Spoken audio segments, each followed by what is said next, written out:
से बिहार में है। क्या इसलिए झारखंड, क्या इसलिए झारखंड?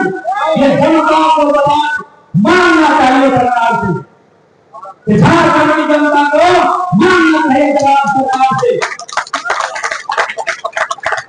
आप जब मैंने इस विषय को छेड़ा है तो बहुत सारे बुद्धिजीवी लोग, पत्रकारिता से जुड़े लोग ये कहेंगे विधायक या प्रधानमंत्री की बात कर रहे हैं।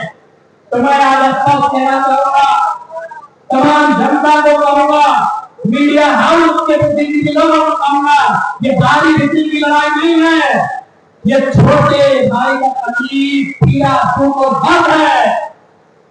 हमने कब कहा कि हम बंगाल को नहीं जानते? हमने कब कहा कि हम बिहार को नहीं मानते हैं? हमने कब कहा कि हम उड़ीसा को नहीं पहचानते हैं? हम बंगाल को भी जानते हैं, बिहार को भी मानते हैं, उड़ीसा को भी पहचानते हैं। वो तीनों हमारे बड़े भाई हैं। उड़ीसा 36 में बना हमारा संज्ञा है, हमसे ऊपर वाला बिहार 1912 में बना कि जब चारों भाई में बंटवारा हो गया तो हमारे हिस्से में आपकी मदद है।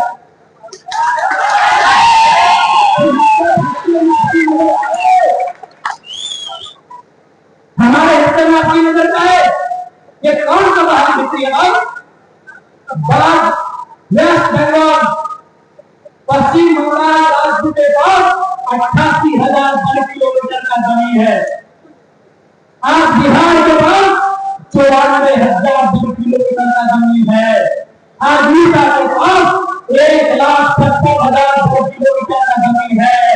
सबसे कम झारखंड के पास 79,000 वर्ग किलोमीटर का जमीन है। तो हमारी जमीन खाली है, बस्ती है। आपको क्या मतलब? आप अपनी जगह में कद्दू लगाओ, जीरा लगाओ, गाजर लगाओ, मूली लगाओ और पुदीना लगाओ। आपको क्या मतलब?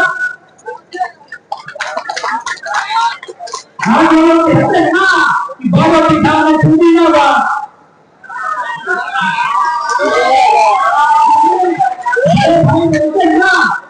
हमारे ऊपर वाले बड़े भाई ये बोलते हैं ना कि बाबा की खाना में पुदीना हुआ, मेरे बाबा को चटनी बना के खाओ पियो, हमारा तेला तो खाए हमारा हिस्सा कौन सा बाहरी हिस्सा विधायक जी बाहरी हिस्से की बात करते हैं। उनसे निवेदन करेंगे बिहार में जगह पे कोशिश उनसे निवेदन करेंगे एनडीए से आपको एक दिला के दिखा दीजिए तो राजीव ठाकर आरजेडी से कोटे से मंत्री है, आरजेडी कोटे के विधायक है, जेडीयू कोटे के विधायक है, लोजपा कोटे के विधायक है। हमने बिहार को दिया, आप एक विधायक दिला तो इसकी बात करिए हमारा नीति है। आरजेडी के 4, जेडीयू के, लोजपा के विधायक है। आप जाइए जने मानसू को छत्ते दल एक इंडिया से इंडिया से एक सीट लाइए बिहार की है। आज खुद मैम आपके सामने है, कलौटिया जी का बलिदान आपके सामने है, गंगाराम कलौटिया का शहादत आपके सामने है, खुद मैम आपके सामने है। क्या रहा है? 100 से ज्यादा नाम का जमीन लिया जा रहा है। आज चांदी डैम में क्या हुआ? उसने भी लगभग 100 से ज्यादा गांवों का जमीन लिया गया। आज भी चांदी डैम के लोग धरना देते हैं, विरोध करते हैं, हड़ताल करते हैं और बदले में पुलिस की लाठियां खा रहे हैं। ये सच्चाई नहीं बात है। आप मेरी आलोचना कर सकते हो, आप मेरा विरोध कर सकते हो, आप मुझे ना पसंद कर सकते हो, मेरे कान से निकली हुई एक भी बात को, एक भी शब्द को, एक भी वाक्य को इग्नोर नहीं कर सकते।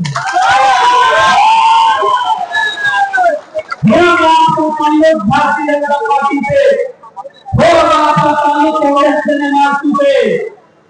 आप होंगे हमारे विरोधी, लेकिन अगर साहस है हमारे विचारों का विरोध करके दिखाइए तब आवश्यकता है इस राज्य को समझने की, इस राज्य के लोगों को जानने की जो वास्तविकता है क्या हमारे साथ हुआ क्या और हो क्या। आज याद होगा सदन में हमने कहा था नक्सली को लेकर हम अपना तर्क दे रहे थे, बीच में लोग विदेश में पढ़ी लिखी आदिवासी उनकी खड़ी हो गई, क्या कहना चाहते हैं। हम बोले पहले सुनिए हम कहना क्या चाहते हैं। राज्य अपनी बातों को दोहरा रहे हैं कि आज जिस प्रकार से वोट चुनाव में है, आज जिस प्रकार से वोट अनशन में है, आज जिस प्रकार से खाना, आज जिस प्रकार से ऑफिसर की मनमानी है, याद कीजिए वो दिन नक्सलियों का बच्चा चुका, ये लोगों के जैसे टक्कर काटते थे। किसी वीडियो का औकात नहीं था एक ऊपर झूठ बोलने का। कौन? मैं मानता हूँ नक्सली गलत लोग है, मैं मानता हूँ नक्सली संवैधानिक है, मैं मानता हूँ लोग किसी नक्सली का समर्थन नहीं करता हूँ, लेकिन सच्चाई आपको मानना होगा कि मेरा घर तो ठीक सामने है, नक्सलियों का घर कहा जाता था। जैसे आपके सामने को सच्चाई यही है कि नक्सलियों को घर से आम व्यक्ति से, आदिवासी गरीब किसान से ब्लॉक थाना में से 1 रुपया रोकने लेता था, ये भी सच्चाई है। लेकिन आज क्या हुआ, यह आपसे नहीं चुका है। आज बालू का लूट है, कोयला का लूट है, आज जंगली संपदा का लूट है। और यहाँ जिस प्रकार से अभी शिकायत चल रही है कि ट्रांसपोर्टिंग में कई नौजवानों कई बच्चों का एक्सीडेंट डेथ हुआ है, क्योंकि परिवहन मंत्री यहीं से है। मैं उन्हें संदेश देना चाहूंगा फिर क्या इस मामले को समझाने कि जो अवैध रूप से ट्रांसपोर्टिंग हो रही है, जो लोगों की जान पे वो जोखिम में रखते काटते थे जान छुड़ाने, उनको आप इनकम रखते हैं, नहीं तो यही जनता सोचेगी कि मंत्री मोहम्मद खान चुनाव कभी नहीं होगा। सबसे ज्यादा अगर वक्त की बात कही जाए तो हमें लगता है संस्थान करना और प्रधान राज्यों की संख्या उसमें है। आज प्रधान से अगर कश्मीर के मुंह की बात करें तो यहाँ 5 विधायक होते हैं, यहाँ एक सांसद होती है, सारे के सारे जनरल के होते हैं। 56 सीटें या जनरल को दिया गया है उनके नेतृत्व। उनसे पूछिए कि अगला अधिकारी स्थापित करने में 56 सीटें काफी हैं या 70 देनी पड़ेगी। उनसे पूछिए आज आदिवासियों के नाम पर, यहाँ के भोले भाले आदिवासियों के नाम पर आदिवासी नेता ही केवल अपने परिवार का भविष्य देख रहे हैं। अगर नहीं तो हमारी मां समान ही है। मैं उनको मानता हूँ उठती है यहाँ की सांसद मैडम अगर सत्य आदिवासी कैसे होगी तो खुद होने के बाद विधानसभा का टिकट इस भीड़ में किसी आदिवासी को देगा।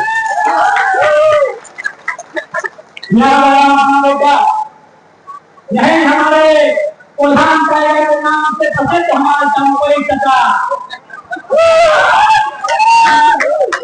उनके सामने भी जब गया तो वो भी विश्वास बन गए, उनको भी यहाँ आया तो बेटा शुरू हो गया। भगवान आपको क्या बोला, यहाँ के आदिवासियों को क्या मिला, क्या उन्हें संविधान को मिला, क्या उन्हें पेशा कानून मिला, क्या उन्हें और कानूनों में मजबूती मिला, क्या उनकी जमीनों को जो खरीद बिक्री हो रही है लगा नहीं लगा। अरे उसका तो छोड़िए, ये सरकार ये बोल रही थी कि यदि हम सत्ता में आएंगे तो 1932 18 में कोलोमो के साथ 18 नीति बनाएंगे, एनडीए की 1985 की नीति को रद्द करेंगे। वहां भी इन्होंने कहा था कि जब हम सत्ता में आएंगे लैंड बैंक से आदिवासी विरोधी कानून को निरस्त करेंगे। क्या इन्होंने किया? मैं सरकार से मांग करता हूं कि स्थान नीति के साथ साथ एक अध्यादेश लाइए आगामी विधानसभा सत्र में और लैंड बैंक को ध्वस्त करिए। और जैसा होता था नहीं तो जो झूठ बोल करते थे यह ग्राम सभा उनके अधीन है, उस बात को सुनिश्चित करना चाहिए। हमारी लड़ाई जनता आंदोलन के कारण थी, हमारी लड़ाई जैसा भारत बनने के बाद 1947 से लेकर भारत बनने तक आज भी हमारी दशा वही है। हमने अंग्रेजों से लड़ा था या ईस्ट इंडिया कंपनी से लड़ा था, आज भी हमारे सामने वही कंपनियां, बस उनका नाम बदल गया। किसी का नाम टाटा हो गया है, किसी का नाम बीसीसीएल हो गया है, किसी का नाम सीसीएल हो गया है, तो किसी का नाम कुछ और हो गया है।